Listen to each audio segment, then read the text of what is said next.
What's going on, YouTubeites? This is your man, TiVo. Welcome to the 18th edition of Letters from the Long Box, a very special live edition of Letters of the Long Box, especially live as my buddy Mikey Sutton's going to be on. So as you guys know, while we let the crowd build up to a crescendo, let me play a little music for you guys while you guys wait. Let me do a little long train running. I'll start. 1, 2, ready.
Where would you be now?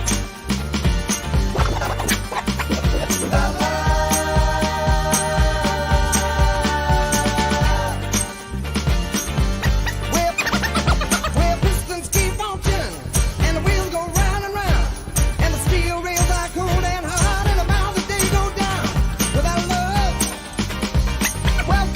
Where would you be right now?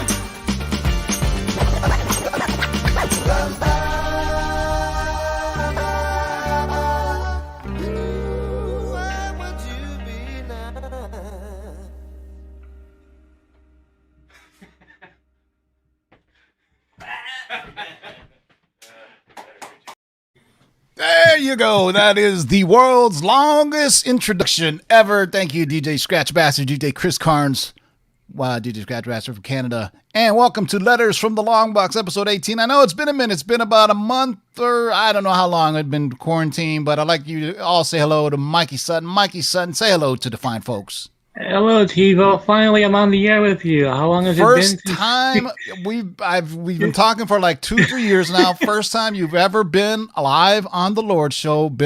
You've been a member of Lords of the Long Box. You just haven't been on the show. So, I mean, this is a first item collector's issue. It is. Well, let me ask you: is this a cameo or is this a true first? This is true first. It was promoted, so it's not one of those where they just sneak a character on you. No, this is full blown Giant Size X-Men #1. There's no doubt about it. There you go. This ain't no Hulk 180, 181. This is Giant Size X-Men 1. Shout out to everybody in the live chat. Shout out to JLS Comics, holding it down with a wrench, and all 76 of you watching. We are going to read off the question questions that we have that Mikey selected from Geekosity. If you have a question for next week, leave it in the video after the video post. If you have a question in the live chat, we'll try to address them in the live chat as we see them, but please don't ask them until we go through. I'm going to interview Mikey, let you tell you about his journey, where he's at. Also, we're going to read the questions that were already dropped in Geekosity. Trust me, there's some good ones. But before we get started, man, I want to say, ¿Cómo está acá? Welcome. Mikey is my Pinoy brother from the Pacific Northwest. For those who are first time, I guess, followers of you, why don't you give a brief introduction of how you got started in comics and the road that you took, and the years, the 80s, and then up to the accident you had and how you had to rebuild everything and how you re-exploded to now. So we'll basically start. How did you get? We'll start at the very beginning. Like what got you into comics, just reading and collecting to begin with? Well, spoiler alert, I might drop something interesting tonight, like halfway through the show. That's right. He told me there's a surprise scoop that I do not know about yet. So get your eBay pages ready. That's all I don't even know it yet. And in fact, my origin story is kind of tied in with what I'm going to drop on you. Okay. So what comics? What got you started? It all started with a TV show called Special Edition. It was only on in California, I believe. That's right. I live in Sacramento. Yeah, from Sacramento, and it was hosted by Barbara Feldon of Get Smart. And one episode I'll never forget. I only saw it once, and I can't find it anywhere. Had Stan Lee as a guest. There's a segment on Stan Lee on there. I had no idea who he was. I'd never seen a comic book in my life at the time. It was a brand new thing to me. And they had footage of the Spider-Man cartoon, which was before my time, and it wasn't in the reruns yet. The original one, the original kind of psychedelic one. Yeah. With the theme song, With the theme song, and I was like, it blew my mind, right? I'm like, what is this? Like a whole new world. To me, I mean, I saw Star Wars the year before on the first day because Sacramento. So we're talking right around 1978 then. 78. Yeah. It was in June 78. I still remember the date. I think Special Edition had Stan Lee on there. They had Spider-Man animated footage. They showed Hulk animated footage, like rough art and everything. But they showed a panel from a comic book. It had Shang-Chi in bed with a girl. Nice. And I'm like 9 years old, like, whoa, what is this? So I'm thinking those pre-internet days where you couldn't even get a hold of Playboy or anything. I was like, whoa. So Shang-Chi got me into comics. Nice. There's that one panel, like, what is this? It's like my mind's like buzzing. It's like, I want some comics now. I want to see that, Yeah, because first of all, you're thinking, wait, first an Asian guy and then an Asian guy actually having sex? What's going on here? Yeah, what's going on? It's mind-blowing, exactly, dude. So I told my brother-in-law at the time, I said, hey, I want to get into comic books. He goes, oh, I love comic books. So the next day, he took me to Tower Books. And he got me the book that changed my life. It was The Origins of Marvel Comics by Stan Lee. So the first comic books I read were FF #1, the first Doctor Strange appearance, Amazing Fantasy 15. There's a Silver Surfer story in there where he fought the Thing. Those are the first comic books I read, like day one. Yeah, so we're talking Stan Lee, Jack Kirby, day one. Jack Kirby, Ditko. I mean, So all the MCU characters now I knew on first day of collecting. I mean, it was really funny because I remember reading it, skipping school that day. I wasn't feeling too well. Reading Marvel Comics while watching I Love Lucy. So when WandaVision came out, I'm like, how weird is story this? Of your life right there. Yeah, exactly. That's how I began, was watching these old sitcoms and reading Marvel Comics. Never thought the two would intertwine that way. We know it's an interesting thing. Both you and I are not. We're both half American, part American or Caucasian, right? And English was not my first language either. Same here. Yeah. I came to the U.S. in 1975, right at the fall of Saigon, and most of my English. That's why I like WandaVision. Most of my English I learned from watching TV. And for me, it wasn't I Love Lucy. It was the Kool-Aid Man commercial. I would just go through the house saying, "Oh yeah," you know how you like kick down the door. Oh yeah.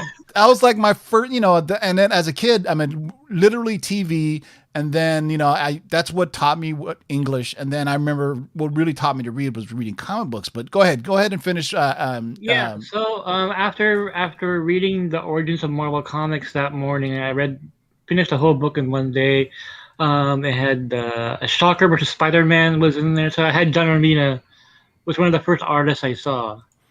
John Romita, John Romita Senior. Then senior. Yeah. So I was introduced to Kirby, Ditko, Romita on my first day of reading comic books. I mean, kids, that's equivalent of you going and being an art major and learning about Da Vinci and exactly. Michelangelo. It's the Renaissance. This is like exactly. That's not even fair. That's like saying the first record I listened to was a Beatles record. Right? Yeah, I know, right? Yeah, you start with the greatest, So exactly. I went to the BX and bought my first comic book, and it was Master of Kung Fu. Had a green cover with eyes on it. It was number 60 something. I can't remember what number exactly. But was it an American version or was it a Filipino version? No, it was in Sacramento, so it was a US okay. version. So still only 35 cents on the cover. Yeah. I got that. I got Spectacular Spider-Man, and talk about timing, dude. It was the first time Frank Miller drew Daredevil. It was when Daredevil showed up. So like my second day reading was Frank Miller. So tell me about the first time you decided to write a letter to the letters page of a comic book, and when you saw it actually on the back of a comic. Yeah, the first one was The Huntress. I should have sent you the graphic for that. What's the one that I have? Let's talk about that. That's Doom Patrol. Yeah, that was the second one, and that was in 1990. And dude, I worshipped Grant Morrison at the time. I mean, I just loved his writing. And Doom Patrol was my jam because it was one of the few comic books that combined the influence of new wave music with kind of an Alan Moore-esque, postmodern literature style. Yeah, so that's something a lot of people don't know about. Both you and I have in common is that we love comic books and we love music. We both have musical backgrounds. Yeah, but yours is a little bit different than mine. Mine is more like I grew up in the hip hop era from literally one of the first records I ever bought in 1979 was Rapper's Delight on 45. Right, that's awesome. That's awesome. So, but you and I both kind of cross the same tracks when we talk about modern rock and alternatives. I remember we were talking for hours at a time about K-Rock and Kevin and Bean and how Kevin and Bean was ending, right? And then my man DJ Curse had just done a show called DJ Curse Rock where he was basically just playing all the records because he's from SoCal too, all the records that were what we called modern rock or alternative rock, which was basically The Cure, Depeche Mode, The Clash, and into the 90s it became like Sublime, No Doubt, and a little bit of everything. And we won't even talk about the history that you have in the record business, but it's just too much of that. That'll be it for another episode for another time. But let's talk about how you broke into the comic book industry as a reporter or journalist per se. Yeah, it was Amazing Heroes, and 1989 was when I started submitting materials to them, but I didn't get published until 1990. I was the cover that you see right now, and I was a big, I really loved all the British writers. I mean, Grant Morrison, Alan Moore. Yeah, I don't know if you guys can see that, but that's basically Mikey's review of Hellblazer number 27, and he's published. So you were first published in what year? 1990. There you go. And I called Neil Gaiman one of Comic Dome's most promising new fantasists. I called it. I mean, no one really knew who he was back then. I will say right now, Neil Gaiman is not only one of my favorite comic book, and you're talking about Neil Gaiman, right? Yeah. Yeah. He's not only one of my favorite comic book artists. He's also just a novelist. Period. Like I've read American Gods. I've read. What was the one about that I made called Star or something? I already forgot the name of it. Oh yeah, the one that was made into a film, right? It's more PG, but there's a lot of his stuff is pretty dark. And then the other one is the ocean at the Avenue's End or something, basically. And then I started reading his one Greek about Greek mythology, which is another his most recent book. So I'm a huge Gaiman mark, and I think he's one of the few guys that can do both novels and comic books, and they respect both art forms. You know, there's some that kind of, I'm a novelist. I will never write a comic book. That's for children. You're like, no, gaming gets down on everywhere. So how many times were you published in Amazing Heroes, and then where'd you go from there? It was really funny because, Stardust, I think, was the film that was. Stardust, yes, thank you. Stardust, great film. Great book, too, by the way. I read the book first, then I saw the movie. Man, I tell you, I tried writing for Amazing Heroes like 3 or 4 times. I got rejected each time. And until I wrote this Hellblazer one, I got paid $10. That was it. Wow, there you go. You could buy, but back in that era, you could have bought like 4 or 5 comics with $10. Oh, I think I bought Spider-Man #1 by Todd McFarlane with that money. There you go. Great investment. I think that's what I bought. And I still have it too. But you know what? You can't beat going into an LCS and seeing a magazine with your article name in it. I mean, that was like blew me away. Awesome. You know, it's like $10, yeah, but man, the ego stroke I got from that. You know, so for those who don't know what Amazing Heroes, this was at the pretty much the pinnacle of comic book explosions. In any LCS, you could walk in on a Wednesday, you could pick up Amazing Heroes comic book. I think there was something called Comic Book Resources at that time, not the website, but there was a periodical that came out. And there was also one that was like a free, like it was made out of like newspaper. Do you remember? I forgot what that was CBG, the Comics Buyer's Guide. The Comic Buyer's Guide. Oh my God. You could get a ton of free things walking out of the store. And basically that was our internet. It was. That's the only way. I want to tell you, our only source of information. We offline. I told you I went to Old Town Orange today, and I went to the antique stores, and they had a bunch of they had Wizard magazines, issues 18 to 26, that had the collector's card in it. God, yeah. Well, somebody had taken all the damn collector's cards out of them. So, and they weren't even the hot ones; they were like random ones, like Jim Lee's Wildstorm. There was one for Brigade and some other stuff, but I just thought it was cool. I wanted to open up and look at the price guide with them. So from Amazing Heroes, and then let's kind of jumpstart to when you started doing writing for where I found some of your stuff is comicbookmovie.com. Yeah. One more thing about Neil Gaiman, he also began as a journalist like I did. In fact, he wrote a biography on Duran Duran. Oh shit! Yeah, which is worth a lot of money now. It's like very rare, and it goes for hundreds of dollars now on eBay. So Neil Gaiman wrote a biography about Duran Duran. Yeah, he's ashamed of it. He did it for money, and so, but I think it's awesome. Shit, I gotta find that. But so I wrote for Cinefantastique a couple of years later. Cinefantastique, I remember that. Yeah. Yeah, and it took me like years to get in there. And then the editor killed himself. I mean, so I had the string of bad luck. Like Amazing Heroes got canceled like a year after I joined. Cinefantastique, Frederick Clark, their editor, basically got run over by a train. Suicide. So I went through all these different print publications. Plantation in the UK was a big one for me. But then I went online in '98 or so. And I wasn't writing about comic books at all. I mean, there was, Amazing Heroes was gone. I was thinking about writing for Wizard, but I just no, I think my writing is too literary for them, so I never even tried. Yeah, theirs is more journalistic as opposed to long literary prose. Yeah, it didn't really fit in. Yeah. Prose, Prose, by the way, guys, not PRO. Prose, yeah. So around 2014, I started scooping privately, just me and 270 friends. Actually, just before the 270, the cabal, which is how you and I. So a lot of times, so there's and a lot of people in the live chat are aware of this, and I was brought into it about 4 years ago, and we just refer to it as the 270. That was the number of people that you had in a private group that was scooping on Facebook. Yeah. And then that's how you actually found me on YouTube through another show, which won't be mentioned here. Right. And then you reached out to me on Instagram. You saw that I basically what I had said was on YouTube that we were looking at prices fluctuating for no reason at all on comic books, and I thought to myself, there has got to be a secret cabal of collectors out there that are aware to Hollywood insider news, but they don't make it public and blast the entire internet, and they go on to buy those issues.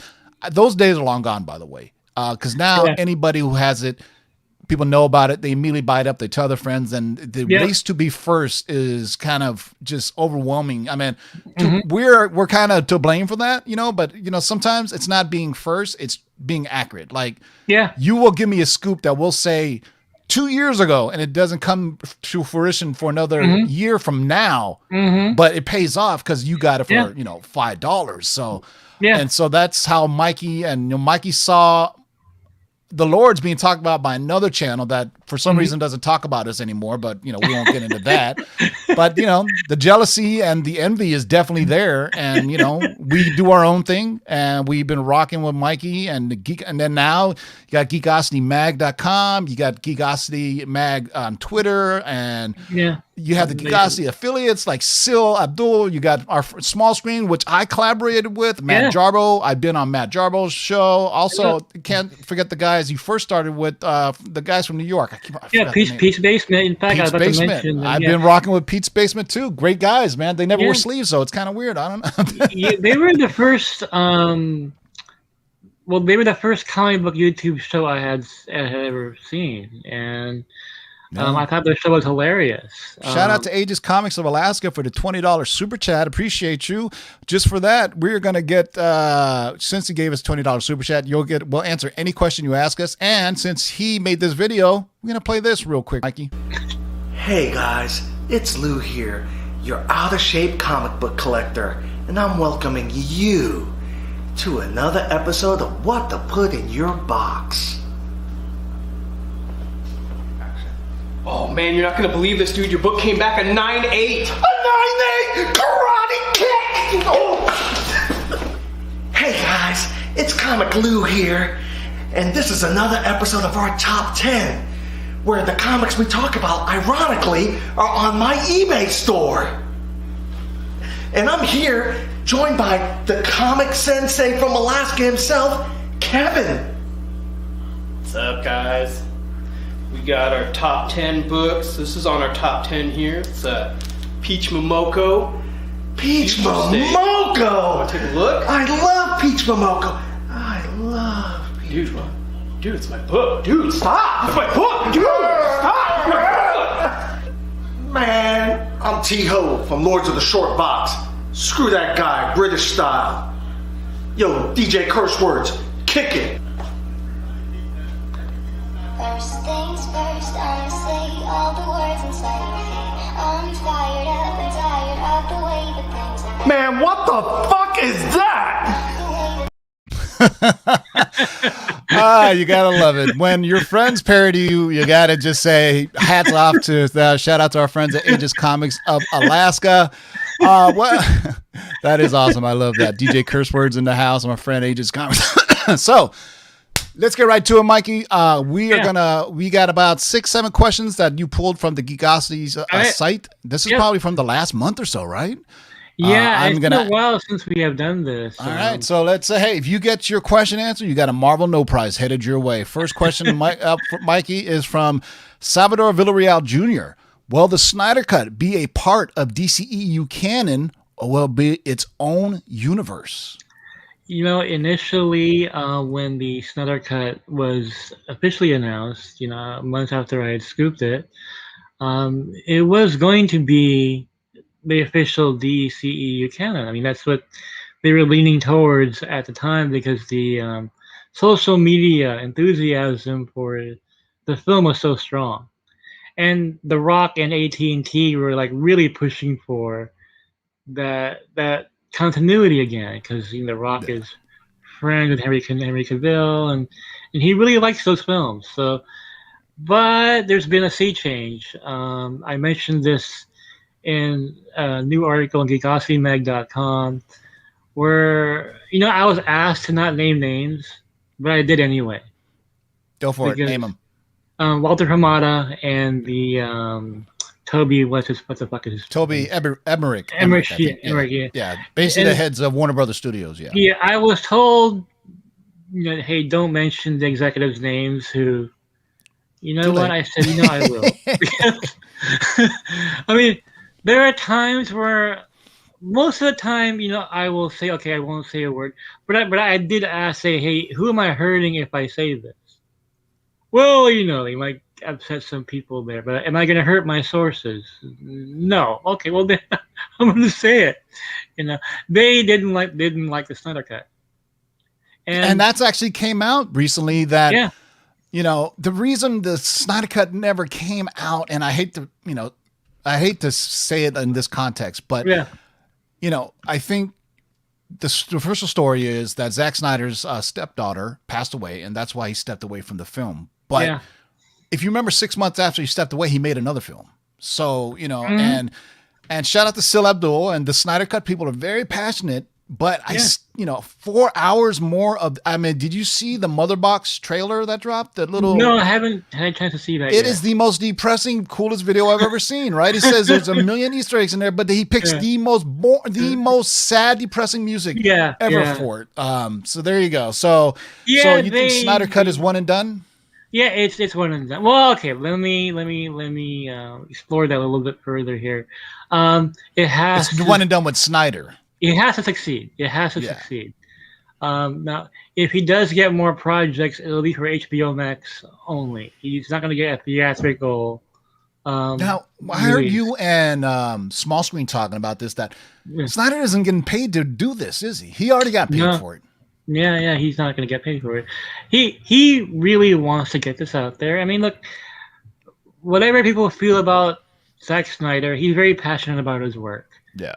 And that's the thing. I mean, he is an artist. I mean, whether you like what he does or not, he loves it. I mean, it really means a lot to him, and he wants to do more. He really likes DC Comics. He likes those characters, but his vision of those characters is not something that's shared by the executives.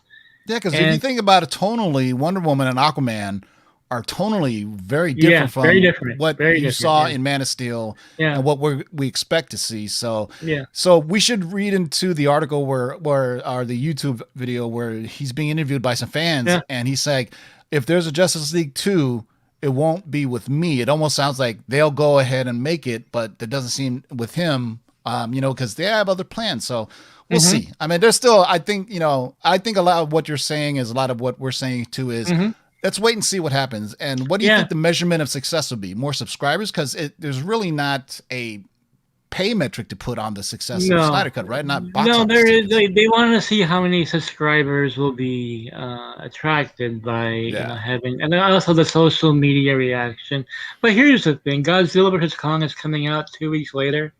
Or so. Man, not much room to breathe. I would, if I was the makers of Godzilla vs. Kong, I'd be kind of pissed off that I wasn't getting more advertisement. Like Snyder's almost cannibalizing it all for himself. So I mean, well, it's interesting because he's doing most of it by himself. I mean, he's not really getting much support from. I mean, I'm still mad at WB for not putting Kong and versus Godzilla on the big screen. That is made for IMAX. That trailer is IMAX all the way. That is, I mean, man, So if it's successful, you are going to see. I mean, unless I don't think Snyder will turn down an offer of doing more DC for HBO Max. Yeah. No, all I will say to that is be careful what you wish for. But he really wants to do a Joker film with Jared Leto. I mean, there are many things that he wants to do still. If the Snyder Cut is a hit, I mean, it gets all those subscribers that they're looking for. Yeah, it'll. The executives will have no choice but to greenlight. They have no choice. AT&T will put pressure on them. If you guys want to see more, pay with your wallets. You know what? Yeah. So go on social media when it's out and make it trend. And that's what they're good at. That's how the Snyder Cut thing got started. I mean, yeah. It was basically them. All right. So thank you, Salvador Villarreal Jr. Great question. Let's go on. The next question is from James Sockeld. I hope I said that right. Well, Daredevil be getting his own show at Disney Plus or Hulu, and try not to spoil my upcoming show, Mikey. They are leaning towards Disney Plus, mainly because it'll have a bigger budget, and that's the streaming channel that they have is going to have all the dollars coming through it. If, I mentioned that Stiltman is coming, and you're not going to put Stiltman on there with a Netflix budget or a Hulu And with budget. that, make sure you tune in Wednesday Yeah. for the Daredevil long-term spec list that we got from Mikey Sutton. And Oh he yeah, just, that and one. he just That gave you one's one of the gonna characters be, away. So That one's going to be hot. I'm gonna cut Mikey off where he gives you the rest of it because we're gonna live. We're gonna do it on Wednesday. We got a long-term spec with about 8 or 9 different characters. And one character you and I have been talking about for a good 3 years now. So Oh yeah. yeah. We'll That'll leave it be- at that. We don't want to give it that'll away be because somebody amusing. guessed it correctly last time in the live chat when I said it. Yeah, So we're supposed to drop yesterday, but we just got busy. So thank you for the question, James. Make sure you tune in Wednesday and we'll go further into that. Next question is Eric Undercuffler. Will we still get a new MCU Magneto eventually, even if Michael Fassbender's version from the Foxverse shows up in WandaVision or Multiverse of Madness? So it's kind of a multi-pronged question there. It's basically asking if we're going to get Fassbender's Magneto version, and then he kind of asks if he's going to show up in WandaVision or Multiverse of Madness. Two questions in one. If Fassbender does show up, we will still see an MCU Magneto, because if Fassbender shows up, it'll be part of that Fox multiverse thing. So, I mentioned before, that Dan Stevens from Legion was, in the running for Magneto, and So the younger version. yeah. So the guy You who know- actually played Professor X's son in Legion. Yeah, because right now we're just seeing like the surface of the multiverse because it's gonna go bonkers. I mean, they're gonna go all out on this. And that's not even our only WandaVision question on here. Maybe when the next WandaVision question, I'm going to delve into what we think could be considered mutants. But thank you, Eric, for your question. Next question is from Eman Balabar. Excuse me if I'm butchering everybody's names. Are the Defenders actors already all in? I hope Finn Jones makes it. He deserves another chance. You know how I feel about that. Well, you ever watched that Halloween special, the of Charlie Brown, where the Great Pumpkin never arrived? Yeah. Those are the hopes of Finn Jones coming back. He's not coming. What's interesting is when you talk to Smallco, our friend Edward went to school with Finn Jones, and he asked him, "Hey, how many months did you train for Iron Fist season 1?" And he said 3 days. That's insane. That's insane. I mean, poor guy. I mean, And then season 2, he only trained for what? I think Edward said 3 weeks. But it was still better, but it was still really off casting. Because I remember when Edward heard Finn Jones was coming to Iron Fist, he was like, "Why? What? How?" Which is interesting. Yeah. But that's how I feel about Finn Jones. I don't think Finn Jones should ever be in anything martial arts related at all. I don't think he's a bad actor. He's just badly No. cast. If you look at Simu Liu, who's playing Shang-Chi, he is very athletic and has shown athletic. You don't need to be a martial arts expert. You just need to be athletic and coordinated to do choreography. I mean, if you look at Hong Kong movies in the 80s and 90s, they all did their own stunts because basically they trained and learned. They weren't all martial arts, kung fu masters like, Donnie Yen and Jet Li. Yeah. But great question, E-Man. So I guess, did you answer the question? Everybody but Finn Jones is what you're saying, right? You know what, Tim? I think it's time for a cannonball. Holy shit. Hold on one second. Ask and you shall receive. Do you know what that means, boys? We got a scoop. Ladies and gentlemen, can I please have your attention? I've just been handed an urgent and horrifying news story.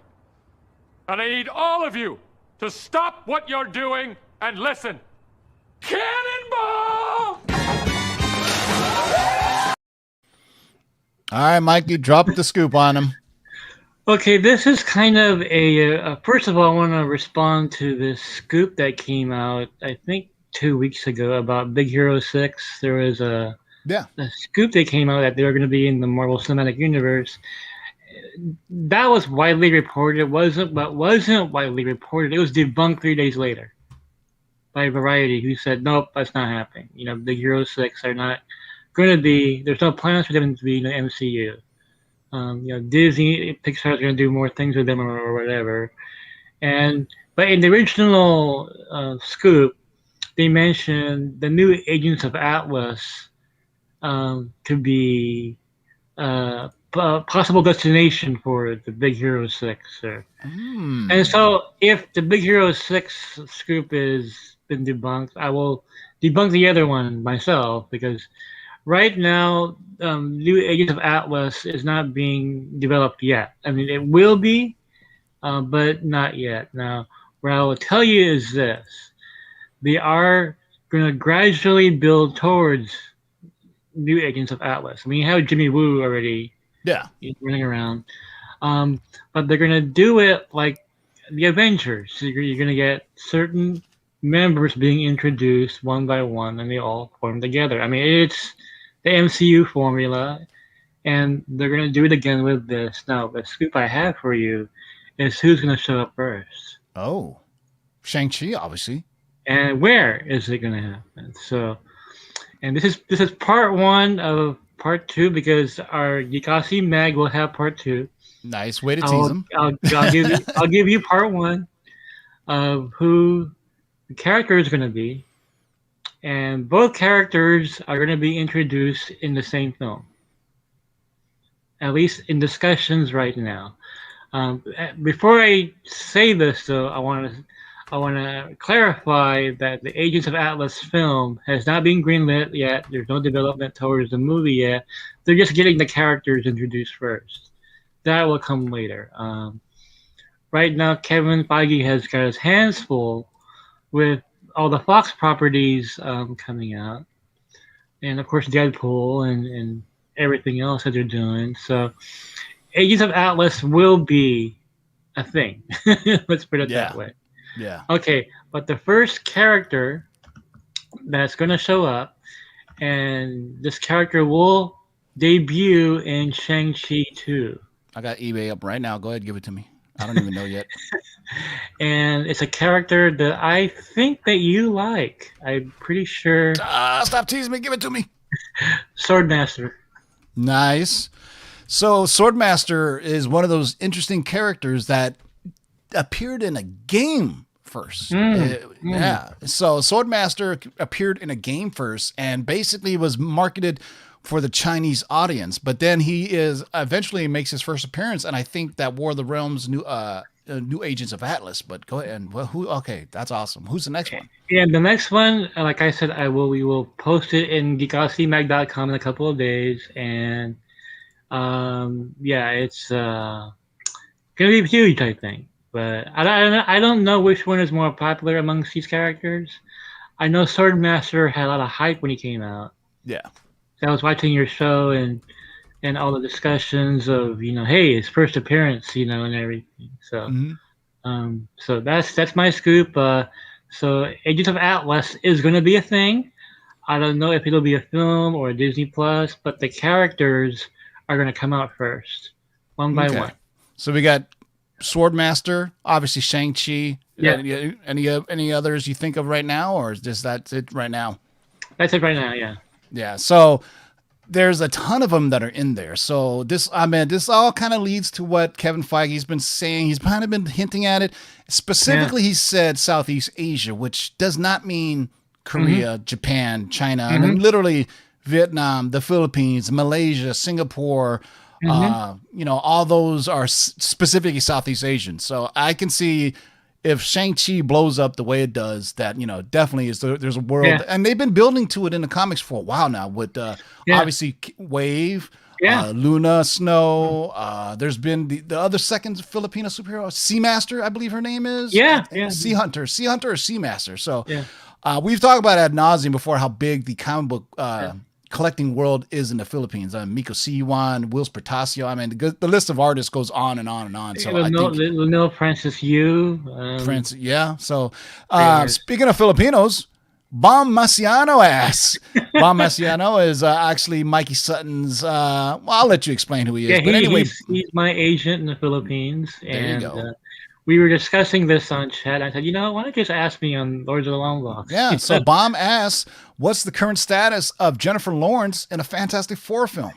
So in my original report, a day before the Daily Mail and the Telegraph came out with their story about her flying to Australia for this, I said that she was being eyed. She hadn't been signed yet. I want to make sure I reported that carefully. They wanted her for a role. Invisible Woman was one of the roles that they were looking at her for. But she hadn't been signed yet. Now, when the Daily Mail came out the day after, and like, oh, she's with the FF and she's flying to Australia to film it, that took me by surprise. I was like, what? What do you mean she's... And I questioned it in my article. I said, how can, John Watts make this already? He's still doing Spider-Man. Spider-Man, No Way Home right now. There's no way. But I'm sticking back to my original report in that Marvel Studios does want her as the Invisible Woman, Sue Richards, but she hasn't signed yet. So this also is, we were talking about this offline a bit about how Marvel Studios and Disney studio propers are leaning toward Australia for filming some stuff. And what was the tax break that they're getting to film some of their properties there? Oh yeah, I can't remember the exact number, but yeah, there is a tax break. Yeah. But what's and plus, really it's pretty much, it's wide open now. I mean, they have to. I think you got to quarantine for like 2 weeks once you get there. Yeah. But the COVID restrictions are a lot less. Let's say, because a lot of their stuff, if you don't know, there's a studio in London, I think, and that's where they're filming into Doctor Strange 2 right now, and also Atlanta, where they film a ton of stuff. And obviously, in the U.S., we're limited due to COVID restrictions. So there you go. Thank you, Bam Masiano. Salamat. Mikey's manager asking questions. All right. So kind of unfair that he has the inside track on stuff. All right. Next up, our question is from Grant Fuchs. I hope I said that right. Fuchs. Is there a chance we could see Kelsey Grammer return to the role of Beast? Interesting. It's funny because I almost worked with Kelsey a couple of years ago. It's a long, long story. It's a hilarious one. One day I'll talk to you about it on the air because I think it has the makings of a Martin Scorsese movie. It's so weird and funny and everything, but no, he's not gonna be the Beast again. Yeah, but he did play a great Beast because he has that kind of. He was. Yeah. He's great. He's one of my favorite actors, and I believe he's doing the reboot of Frasier. For Paramount Plus. So yeah, they got their own streaming service now. So so you'll be a which busy is interesting man. because doesn't Paramount also have the rights to some geek properties like Hasbro? And there was another one that I talked to Justin about this in our Facebook in the Lord's private chat that Halo has moved from Sony over to Paramount. And as far as for the Halo games, and there's a Halo comic book, believe it or not. So I think that right now, the world of comic book speculation, it doesn't even have to be a comic book property for people to go out and snatch the first comic. So watch out for that Halo comic in the first appearance of Master Chief. So thank you, Grant, for your question. Next up is probably something. In fact, I will have some Paramount Plus scoops in a couple of weeks. There you go. They're building a universe. They're building one, yeah. I'm surprised this hasn't been asked already, but here he goes. This is the most easiest, probably the most most asked question that everybody's thinking of. Excuse me. Let me get a drink here. Mars Love asked, is it possible to have WandaVision season 2? Yeah, it's no, they're not gonna do it. I've asked around. They said no. This is this is the story. I mean, it's gonna continue in Spider-Man: No Way Home and Doctor Strange. And that's it. I mean, that tells the entire story right now. They're not going to go back to the WandaVision format that's already been told. Paul Bettany's done after this? Yeah. But the thing is, they do want more projects with the Scarlet Witch. But it won't be WandaVision, though. I mean, it'll be something else. No, it's pretty amazing. I mean, I definitely think we're seeing Scarlet Witch as the antagonist, perhaps at least at the very beginning of Into the Multiverse of Madness. I think at the end of WandaVision, I think she appears as full-on evil, like Scarlet Witch, and just goes mad. That's my prediction. And I think Paul Bettany's vision it's been good, but there's so many times you can kill a brother for it. It's just I know, right? Just let it just die, or else Wanda will end up turning into the Dark Phoenix and then gallop the galaxy. That's what I think. So thanks for your question, Marvs. Next up is from last question, by the way, from Peter Jensen Adams. Since T'Challa is now also gone in the MCU, how will Storm be introduced in the MCU? Will she be still related to Wakandans? Do you have any idea? Well, when Chadwick Boseman passed away, like a month or so later, I finally started talking to my insiders about Black Panther, and I said, what does this do for Storm? And it was just kind of a hanging question at the time, because they really wanted to pursue the romantic angle between Storm and Black Panther, which is in the comics. In the comics, they get married. Yeah. And that was going to be a huge deal, right? I mean, think about the impact that would have at the box office, especially. You have Storm and Black Panther getting married. I mean, it's like, wow, that's incredible. But now it looks like, it's back into consideration again because, there will be possibly a male Black Panther with Michael B. Jordan, Killmonger. Scenarios that you're doing. Well, now we're going to go freeform. And now that you invoked the name of Michael B. Jordan, what's the news on potential Michael B. Jordan as J.J. Abrams' Superman? I will say it's about 80%. Do you think he could still be in Black Panther 2 if he's also Superman? It's going to be difficult scheduling. I don't know how they're going to pull it off. But he really wants to do Superman. I mean, it means a lot to him, but so does Black Panther. So it's going to be a very difficult schedule to pull off. I don't know how they're going to do it unless he'll do Superman 1 year and then Black Panther the next. Yeah, and because I think he wants to pay homage to his good friend Chadwick Boseman to help out, and especially Ryan Coogler, which they're all great friends and family. I would say the production team and actors of Black Panther is probably uniquely different from anything else in both DC and Marvel, where they felt, even during the press junkets, where they felt they were doing something empowering and they felt a family. And so when Chadwick Boseman died, it was such just more difficult than I guess most actors die, especially when they're at such a young age. And a lot of them didn't know that he was sick. So, all right, I'm going to try to answer as many questions in the live chat. We're going to go for another 10 minutes. So I'm going to throw some at you, Mikey, and we'll see what sticks. Next question is, what do you think the chances of an Alpha Fight film project are? Extremely high. All right. And I think we scooped that Alpha Fight would be introduced in a Wolverine versus Hulk type project where Weapon X has gone rogue and Alpha Fight needs to reel them in, similar to the comic books. Yeah. There you go. He's in Canada, Okay. Yeah. That's all it takes. The Canadian X-Men in there, Yeah. Obrigado for our friend Eddie Gomez from, I think he's from Portugal. Eddie Gomez. And Eddie Gomez asks, when will Galactus debut? The money question everybody wants to know. They're building up towards him, so it's going to be a while. It's going to be a while. So in the comics, it takes about 49 issues before Galactus eventually comes. We'll take that in any movies, but it'll take a while. All right, here's another interesting They're going to Easter egg their way to him, though, so you're going to get little hints here and there. Yeah. This one is really deep in the weeds here. Never Enough Comics asks, hey, Mikey, is there any truth to the rumor that the girl in the Falcon Winter Soldier trailer is Ricky Barnes, the daughter Bucky Barnes, and will she be getting her own Nomad show on Disney Plus?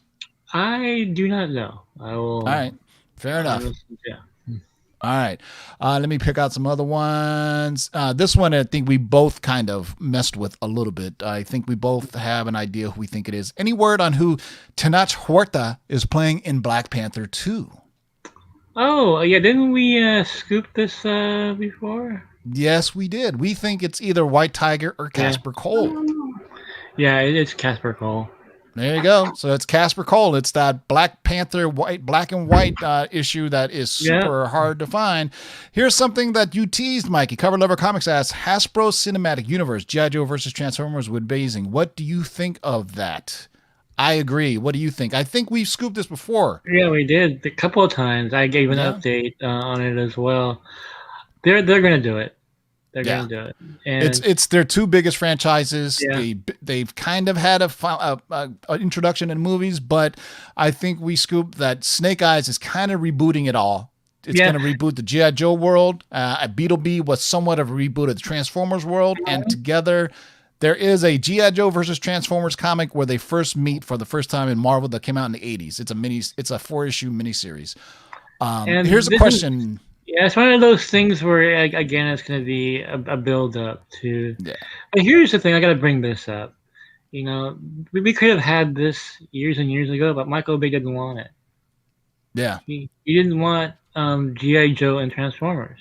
I mean, so if there's another reason for you guys to hate him, well, there you go. All right, here's one that's I'll tee this up for you because this is one of the most asked things because the spec on WandaVision is so big right now. Is Mephisto coming or is it just one big tease? You know, last I heard was that he is coming. But here's the thing.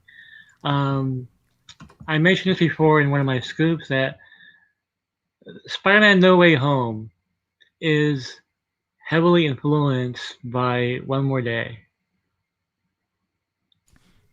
And One More Day, the storyline in which Peter Parker makes a deal with Mephisto. yeah, Correct? exactly. Yes.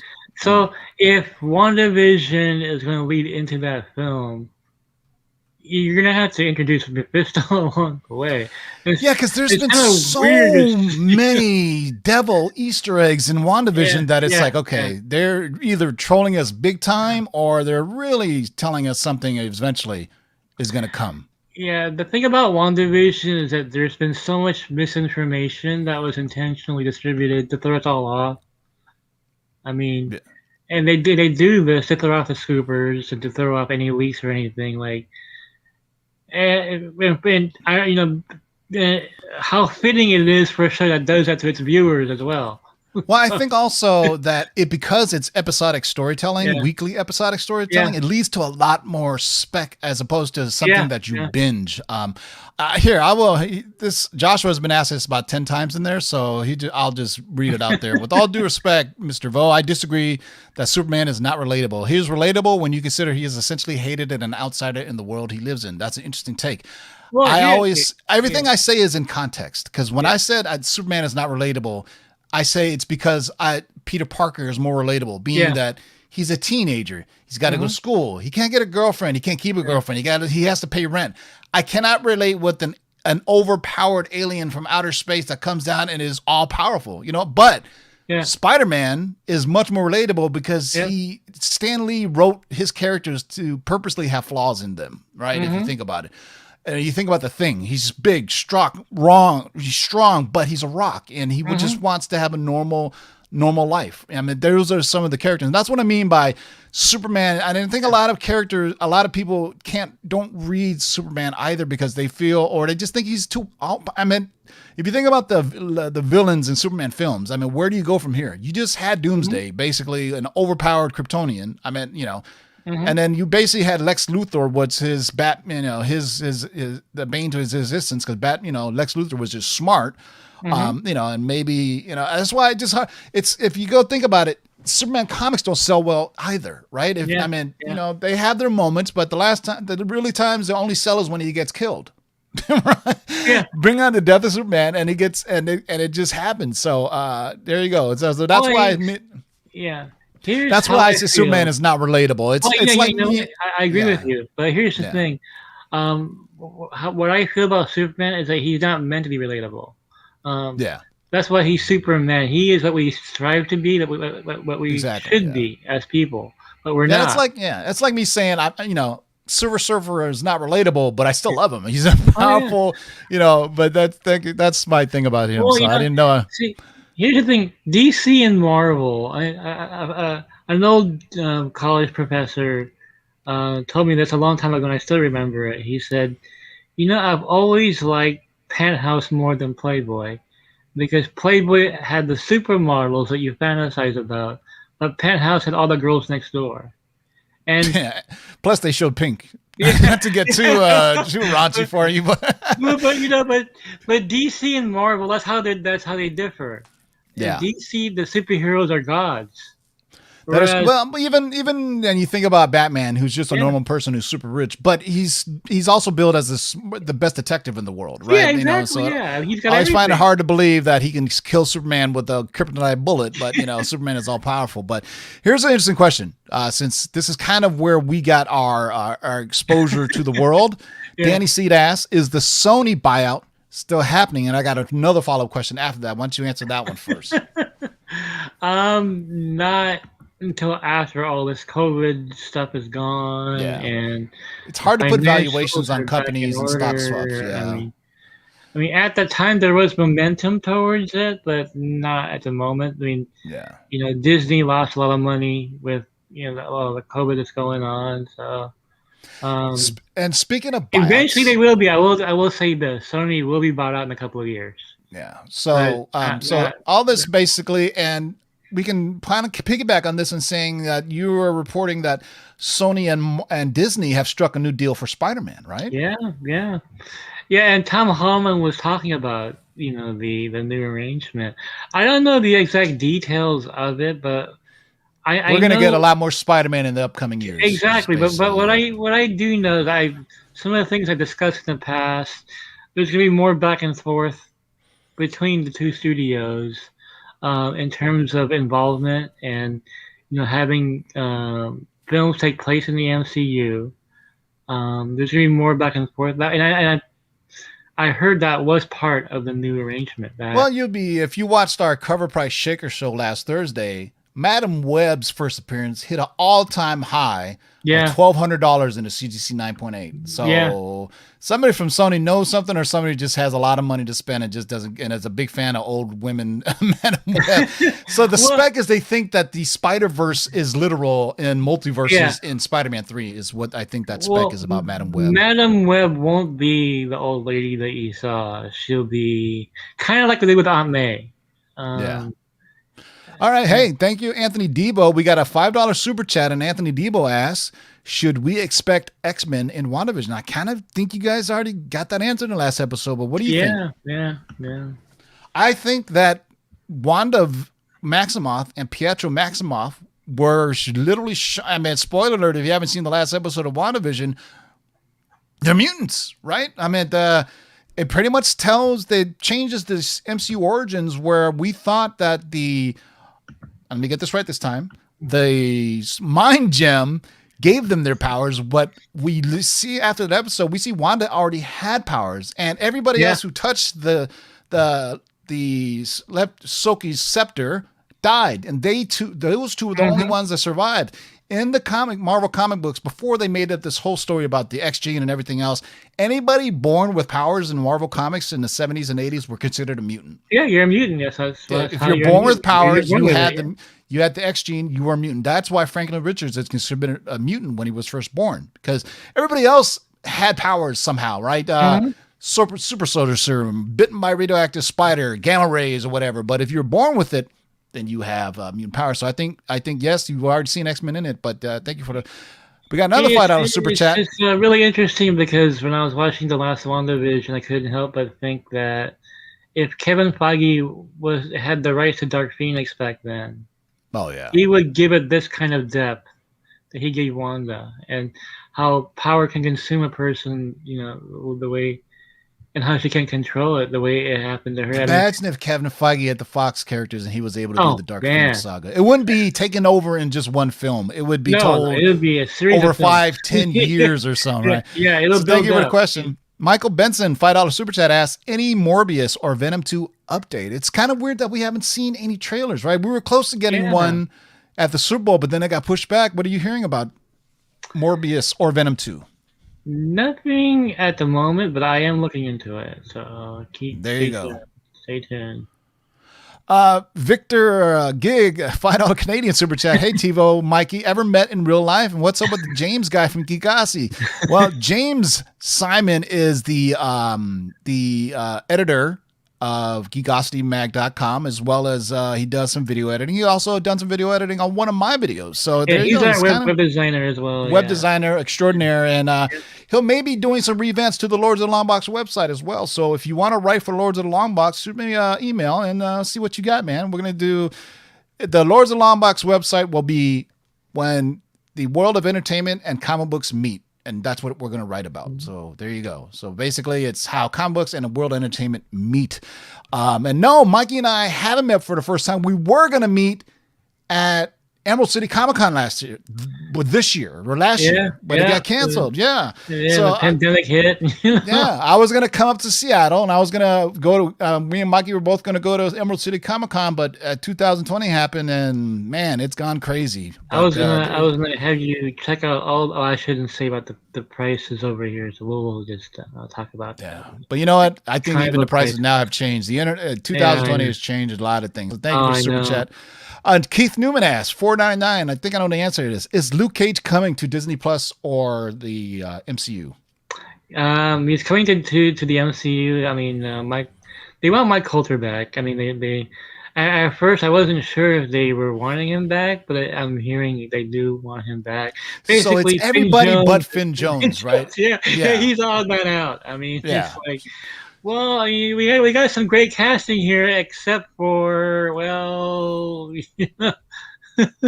did James just pay for his own shout out? I think he did.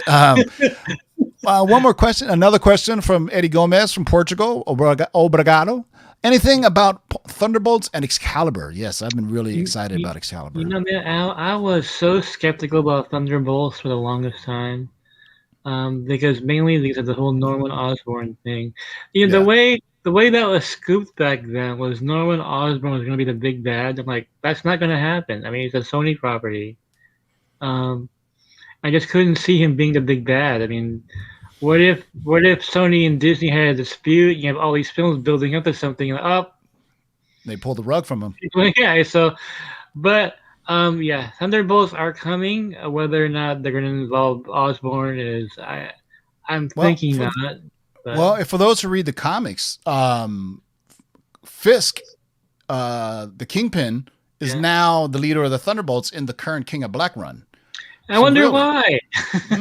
So there you go. I mean, you gotta look at the comic books. Will give you hints now, and so what Mike is alluding to is Disney doesn't want to be left in the lurch. What happened when the Sony executives decided to split from Marvel, and they had to change their plans. So anything Sony can still make Venom. They can still make Madam Web or Silk or whatever. But I don't think Marvel wants to hitch their wagon on too securely on because they're afraid of a Spider-Man situation happening again. But there's new stories about that. So what about Excalibur? You think that's still a possibility with Black Knight? That's definitely coming. In fact, that's of all the X-Men projects, that's what I'm most excited about. I'm not that familiar with. I mean, I read a bunch of Excalibur. I'm not a hardcore fan of the book, but I really enjoyed what I read. Basically, UK Mutants team. Yeah, it is. And what they're talking about is a cross between Doctor Who and Time Bandits. And that would be awesome. I mean, how awesome that would be. I mean, like, I love Time Bandits. Yeah. Just put give me your pitch. Okay, Doctor Who meets Time Bandits. Okay, I'm there. First in line. All right. But Excalibur will be a vehicle for two characters, the Black Knight and Captain Britain. There you go. Here's an easy one, because I think I know the answer to this, but I'll let you answer it, because a lot of people spec on Null. So now that Gore the God Butcher is confirmed, which his first appearance in the way is in the Thor comic, well, they stick to the source material and connect his powers to Null, knowing that Null would be a Sony property if they ever made it. What do you think? No. There you go. So Gore the God Butcher is also part of the Necrosword, which is also tied in the Null, just because Donny Cates wanted it to be. But in order for Marvel to make Null onto the big screen, that's technically a Sony property because he first appearance is in a Venom comic, correct? So, I mean, it's not, I don't think Kevin Feige would have full control to do whatever he wants with it. It's one of those weird things, right? I'm really behind in Donny Cates stuff, but why is Captain Universe so hot right now? Because basically in the King of Black, the opposite of the King in Black is the God of Light, and that is a being who draws from the Enigma Force. Spoilers for those who haven't read it yet, but not Eddie Brock, but the other version of Agent Venom, whatever, ends up getting the Enigma Force power. And that's the same power that Captain Universe wielded in Micronauts number 8. And okay. Yeah, it's a very weak spec, so don't go too much with it, guys. I just have this, Donny case you saw in a comic book store, right? I think a long time ago, or work at one or something like that. Yeah, he probably has stacks of copies of that he wants to unload or something. Exactly, that's what or somebody else does. I mean, Donny Cates is an interesting writer, but he has a tendency to just rehash other things. I mean, he connects to Gore the God Butcher, which is a Jason Aaron storyline. Yeah. Captain Universe was a not very popular character. I mean, to be honest with you, the Enigma Force itself is probably owned by Paramount or Hasbro now, right? Because who has the Micronauts movie rights? Is it part of Paramount now? It's Hasbro. Yeah, they have it. All right, except there is an asterisk next to that. Yeah. They own the characters from the toy line, but they don't own the characters that Marvel created for their comic book, like Marionette. Yeah. But if you notice, ROM is no longer a Marvel property. ROM belongs to IDW, and any reference to ROM, they're just called Space Knights in the comics. It's no longer ROM. So there you go. Here's an interesting one that people have been asking about. So two characters that are really big and there's heavily spec'd upon. Any Kraven or Namor news? What's the last you heard about Kraven and Namor? Last I heard about Kraven was I believe Carl Urban was. That would be great casting, Carl Which Urban. would be brilliant casting if they get him. Not Keanu Reeves, right? No, because that's what I heard people say. Keanu Reeves has been connected to everything, by the way. Yeah, him and Ryan Reynolds have been attached to everything that's exactly. Yeah.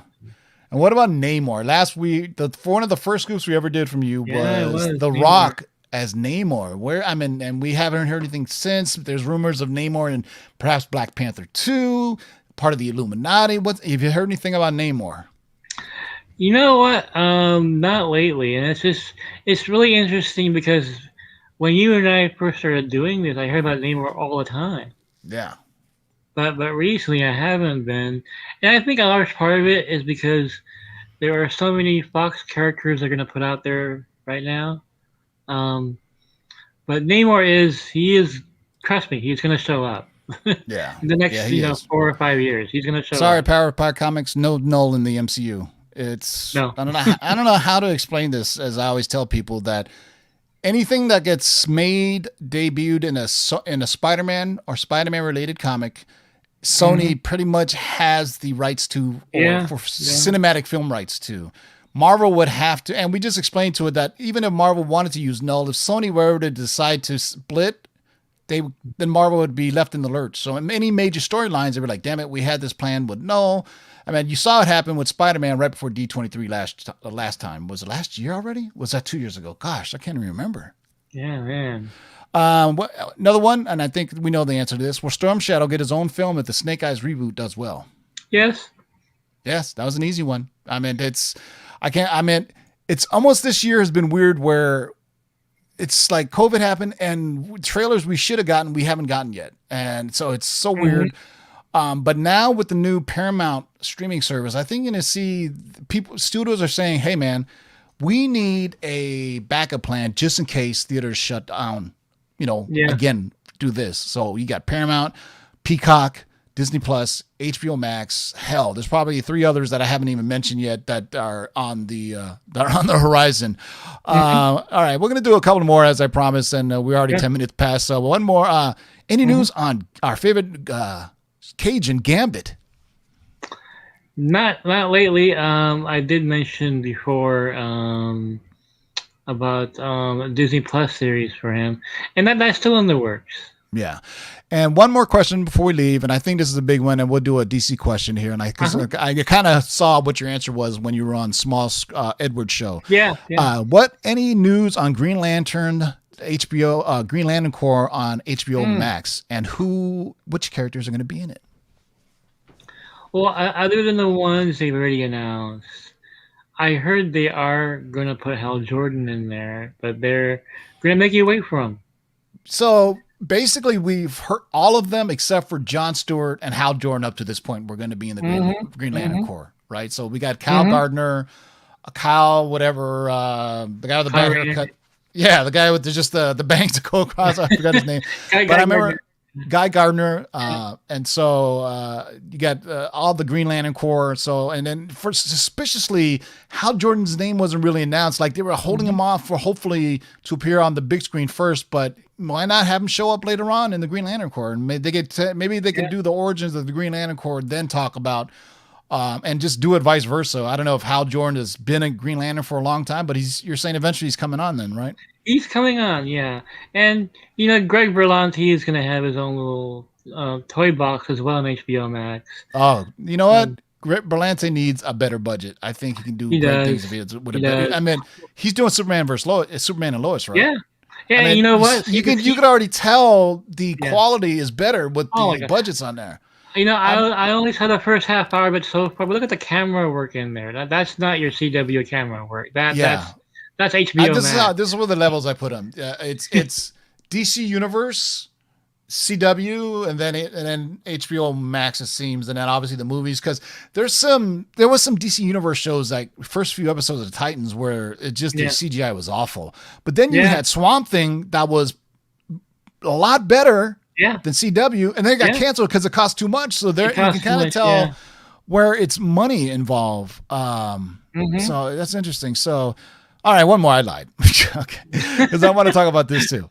Anything on a potential Midnight Suns formation? I think you know the answer to this one. I'm teeing it up for you. Yeah, it's happening. It's happening. Right. Any ideas who will be on this team? Well, definitely Ghost Rider and Blade are two of the characters on there. And I mentioned this on geekositymag.com. Jennifer Kale is going to be, and we scooped before the character that you liked. What's her name again? Elsa Bloodstone.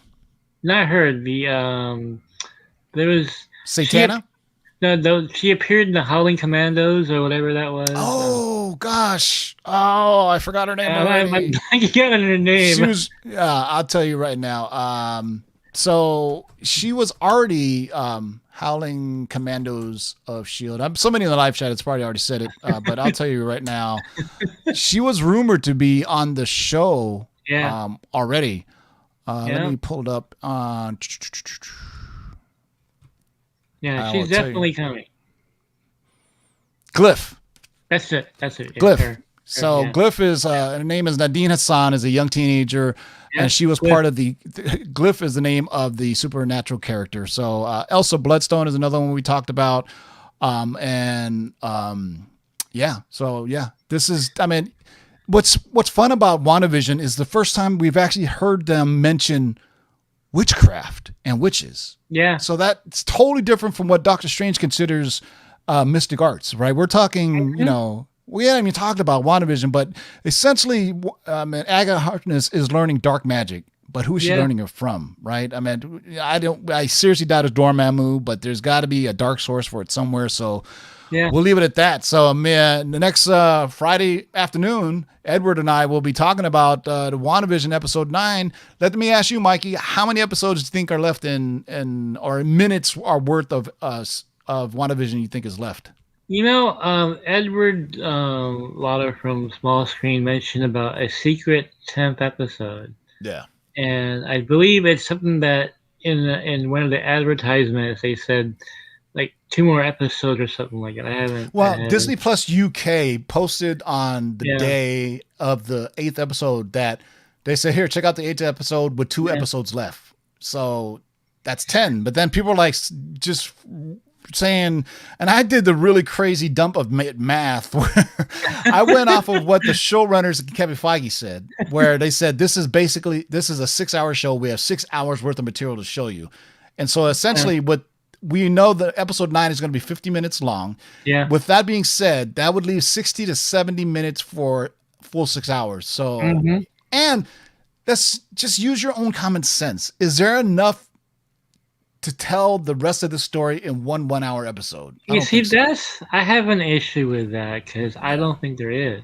No, it's got to be. I can see they telling it in 2 episodes, but how to tie it up in one, there's just so many questions. And I think Edward made a good point too, that, you know, the show creators have said, oh, there's a lot of cameos and turns that are coming that you haven't seen yet. And we've only really seen one, you know, colorless Vision. Besides that, you know, we haven't seen him too much yet. Well, and here's how I look at it. Here's a show that likes to surprise viewers, right? Like to twist things and shock you and get everybody talking. What's the best way to do that besides having a secret episode? They just dump on everybody like, what? There's another one? You know? Yeah. And I could see them just literally saying, like, on the show, they look at the fourth, you know, they break the fourth wall and they go, hey, this is for Reddit. You know, they just, you know, I could totally see them doing it because they know they purposely plan all these Easter eggs just to mess with people who like us, you know, and I that's why I keep on saying, I was like, you know what, this is probably just an Easter egg. It's no big deal, but they threw it in there. The 666, the Connecticut plates on Wanda's car, every little thing, the picture of Bova on the commercial, which is, you know, the cow character from the comics. They just took every little Easter egg and they threw it against the wall. And that's it, man. So, hey, you ready to do this again next Sunday, Mikey? Oh, hell yeah. And just wanted to say that in the next couple of days, we will have a Strange Academy update on GeekosityMag.com. Yes. We got 2 Spider-Man scoops on the site today and one on Zack Snyder. Just go to GeekosityMag.com. And so next Sunday, we'll do this again. That's right. And read all your letters. And thank you guys for watching. Really appreciate all the support. Yeah. If you want your question read live on air next week, after this video posts, leave a comment below, subscribe, like that button and everything. Me and Mikey will be back either on Saturday and Sunday, depending. Probably Sunday nights works better for both of us. Today I did a lot of stuff, so I'm exhausted today. But we will see you guys on Tuesday for the Cover Price Top 10, and then Mikey's Long-Term Spec List on Wednesday. And Mikey and I will both see you here next Sunday. Any last words, Mikey? No, just again, and Tim, what an adventure it's been, right? It has been a crazy 3 years. And has it been 3 or 4? It's been, well, you know what? I discovered you not long after my stroke. That's right. We didn't even talk about your stroke. Yeah, I mean, the 2018, I was dying on the floor, and I thought I was really going to die. There was nobody home, you know, to call 911. I was paralyzed. So the fact that I am here right now talking with you, and I have a successful website and really great people watching right now. I mean, this is like, I could never have imagined any of this. Well, we had like 150 people watching you today. Just think, I mean, you were bedridden in a stroke, recovering with some hot nurses. Oh yeah, that was the best part of it all. It's been an amazing journey, and we hope we can do it, you know, a lot with you guys more. Shout out to everybody that's been rocking with the Lords and Geekosity Mag. Yeah, thank you we got more to come, man. Lord's rule, man. Lord's rule. And with that, do you want to give the sign off? Like, you want to give the Lord sign off? I want to go ahead and do it, Tim. Go ahead. Yeah. All right. Yeah. Oh, you want me to do it? Yeah, go ahead. All right. Well, next time Mike will say it, but that's next time, boys and girls. Keep digging in them long boxes. Peace out. See you guys.